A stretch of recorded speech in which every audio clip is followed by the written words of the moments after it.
Hi everyone! Welcome back to my channel, and for this video I'm just going to show you guys how I'm going to declutter all of this. So hey guys,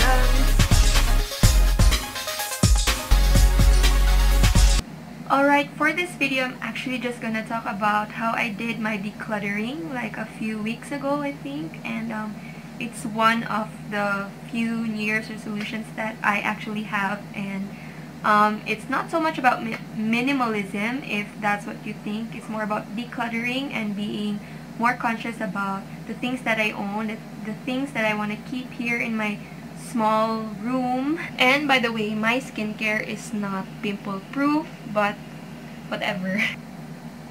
Well, my room really did not turn out super organized after that, but it did look decent and ready for a new year. And that was the point on why I did it. So I got rid of some clothes. I'll show you some clips on how I did that. And I also got rid of some expired makeup that I actually was just storing. I did not think about the expiration dates at all. And yeah, it would have been dangerous for me to use them. And what else did I do? I did better storage. I categorized my things, and yeah, like all electronics are on this part, all the books and notebooks are gonna be on this part, and what else?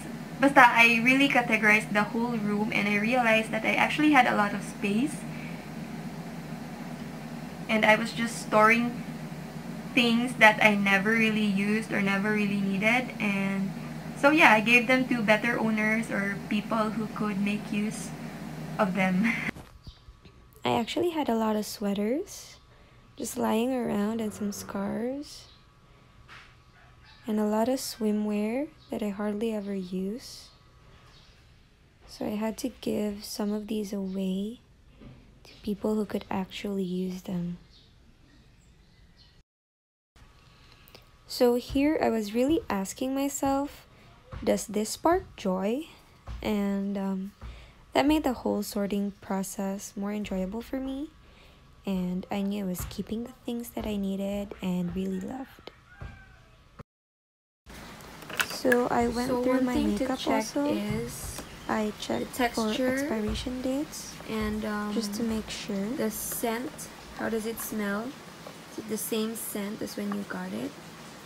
And as to texture, are there like clumps or oil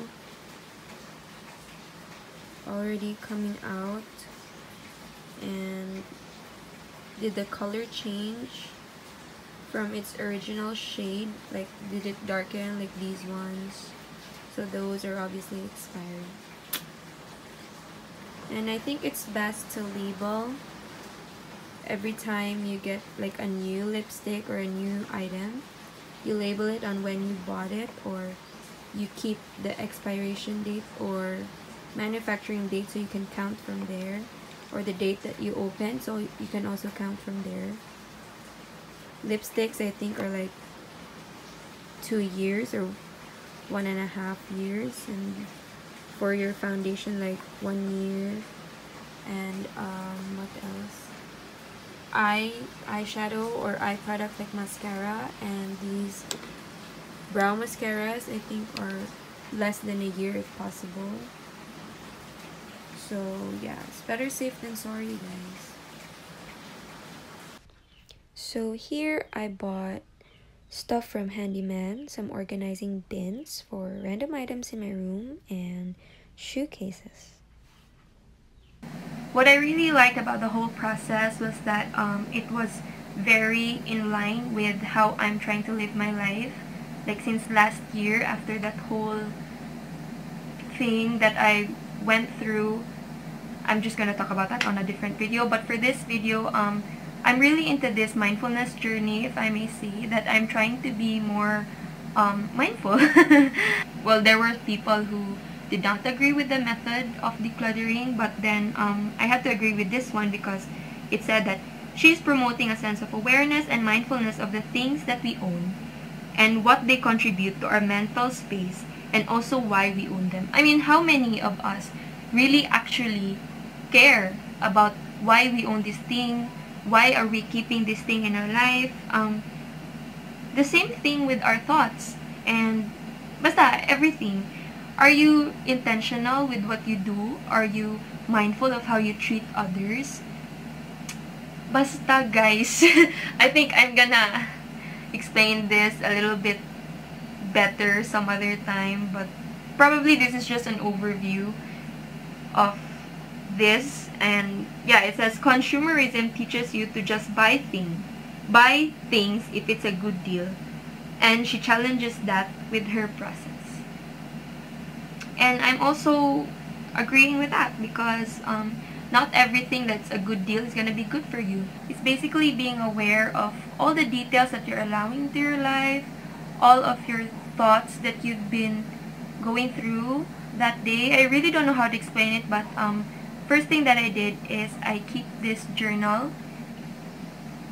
So what I keep in these journals are just some thoughts or reflections that I have for that day, and I really don't do it every day. There are even some blank weeks in there. So besides like daily reflections on God's Word or our daily bread, Bible verses, besides that, I also try to list down mga words of wisdom that I can think about for that day. Like what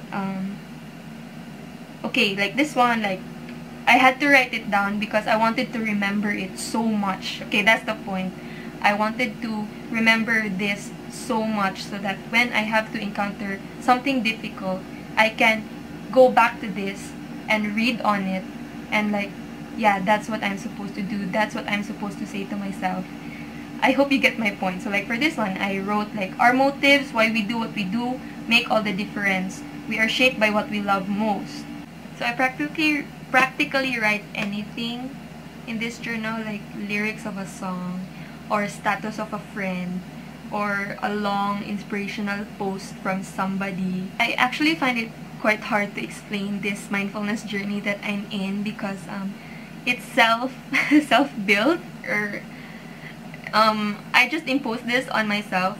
No one told me. I did not have a therapist tell me to do this.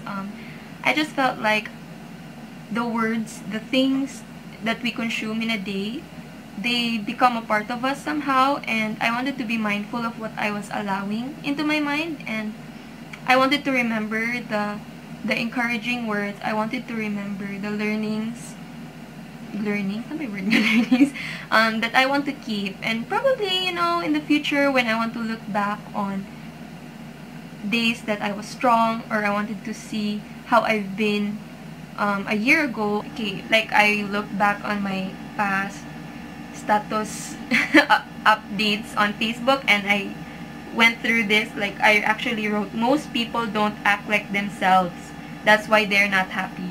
And that was my 2010 self. And sometimes I feel like I actually have this so much maturity that I'm not taking note of, and I didn't want to waste that away.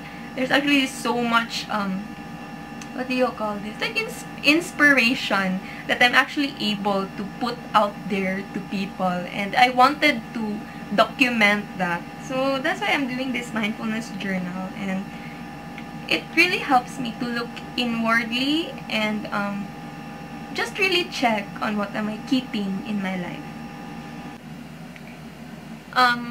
It's like actually giving a summary for the day. I mean, what's the takeaway for that day?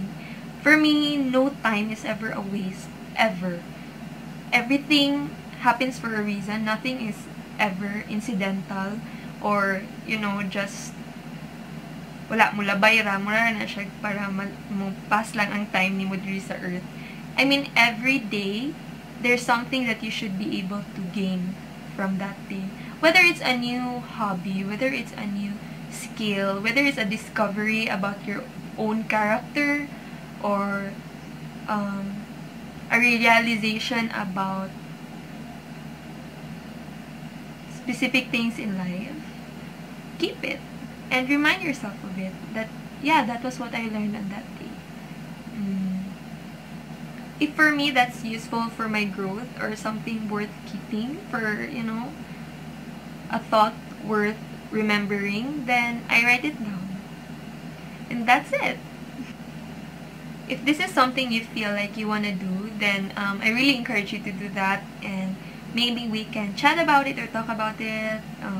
You can send me a DM or just comment on this video and ask me other details on how I got through the process and how I'm still continuing it for this year. And I hope it helps you too, whether or not you're going through a mental health issue, or even if you're not undergoing, a problem, you can really start with this.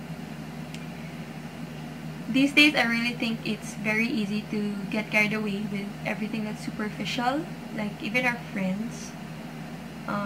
Probably most of them can be there for you physically, but there are some who will never be there for you, or who will never be emotionally available for you. And for me, that's not the kind of friendship that we should foster. And I really think that, well, superficial is easy. Putting on makeup, that's easy to learn. And whatever, like being aesthetically pleasing can be, I don't know, it can be easy to do, it can be easy to copy, it can be easy to just fake it till you make it for that. But when it comes to your inner self, your own principles, your convictions, and who you really are as a person, what's really inside of you, that's hard to fake. So, I really want to encourage people to focus more on being a person that's beyond what the eyes can see, because you're gonna thank yourself for that later. For me, I never really was the kind of person that was ever called like, you're so pretty, like the whole room's gonna say the prettiest one here is like me. I've never had that. And there were days I didn't know how to do makeup, I didn't fix my hair, there were days na I wasn't this ragputi, those kinds of days. But I made use more, because it's easy to be comfortable with these things when you're already comfortable with who you really are as a person. That's my principle in life. So I hope you guys got a thing or two from that, and expect more of these videos. Hope you got something from that talk. Bye!